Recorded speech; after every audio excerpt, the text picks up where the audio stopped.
দেশে প্রথমবারের মতো শুরু হলো সড়ক দুর্ঘটনায় কুইক রেসপন্স কার্যক্রম। সরকার ও বিশ্বব্যাংকের অর্থায়নে পরিচালিত বাংলাদেশ সড়ক নিরাপত্তা প্রকল্পের আওতায় স্বাস্থ্য অধিদপ্তরকে 60টি অ্যাম্বুলেন্স, 40টি মোটরসাইকেল এবং হাইওয়ে পুলিশকে 80টি পেট্রোল মোটরসাইকেল দেয়া হয়েছে।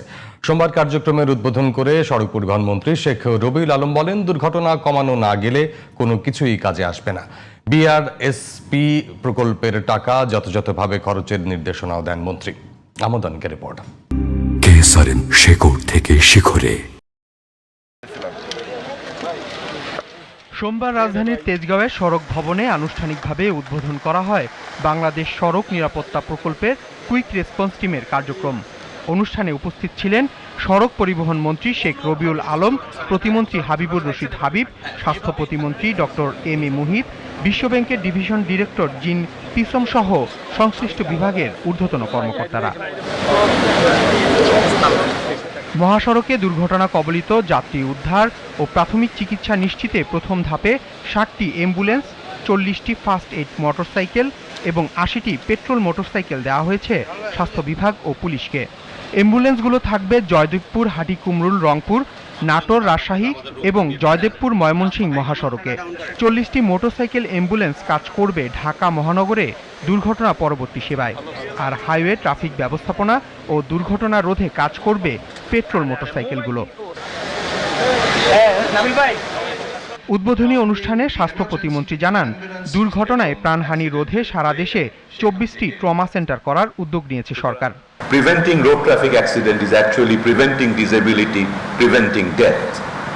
এই গুরুত্বটা অনুধাবন করেই আমাদের যে সংস্থাগুলো এই প্রকল্পে আছেন, স্বাস্থ্য বিভাগ, স্বরাষ্ট্র মন্ত্রণালয়, পুলিশ বিভাগ এবং সড়ক জনপথ, বিআরটিএ, আমি মনে করি এদের সমন্বয়ের মাধ্যমে আমরা বিপুল হারে প্রতিবন্ধিতাকে প্রতিরোধ করতে পারি, অসময়ের মৃত্যুকে প্রতিরোধ করতে পারি। সারা দেশে বাস এবং ট্রাক চালকদের বিনামূল্যে প্রপারলি চক্ষু পরীক্ষা করে তাদের দৃষ্টিশক্তির অবস্থা দেখা এবং যাদের চশমা বা অন্যান্য জিনিস প্রয়োজন সেটা দিলে, সেটাও আমার মনে হয় এই রোড ট্রাফিক সেফটিতে একটা বড় ভূমিকা রাখবে। 2030 সালের মধ্যে দুর্ঘটনায় প্রাণহানি অর্ধেকে নামিয়ে আনতে হবে বলে জানান সড়ক পরিবহন মন্ত্রী।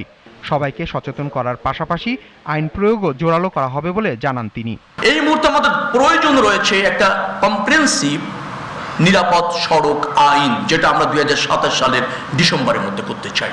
এর আগে আমরা যেটা নিশ্চিত করেছি, বাসের বয়স আয়ুষ্কাল 20 বছর আমরা নির্ধারণ করেছি, ট্রাক 25 বছর, স্ক্র্যাপ এবং রিসাইক্লিং এর একটা নীতিমালা চূড়ান্ত করেছি। এটা ছিল না, এই সরকার করেছে। আমাদের সবার কমিটমেন্ট হবে যে 2030 সালের মধ্যে যেন সড়ক দুর্ঘটনা আমরা অর্ধেকে হ্রাস করতে পারি। সেটি যদি না হয় তাহলে আমাদের এই সব প্রচেষ্টা, সব অর্থ উৎসন্নে যাবে। প্রকল্পের অর্থ যেন সঠিকভাবে ব্যয় হয় তা নিশ্চিতের পাশাপাশি জনগণ এবং পরিবহনের মালিক শ্রমিক সবাইকে আরও সচেতন হবার তাগিদ দেন সড়ক মন্ত্রী এবং প্রতিমন্ত্রী। সীমিত আমাদের সক্ষমতা রয়েছে, তার সর্বোচ্চ ব্যবহারের মাধ্যমে আমরা যাতে আমাদের লক্ষ্যে পৌঁছাতে পারি। আহমদ অনিক, জিটিভি নিউজ, ঢাকা।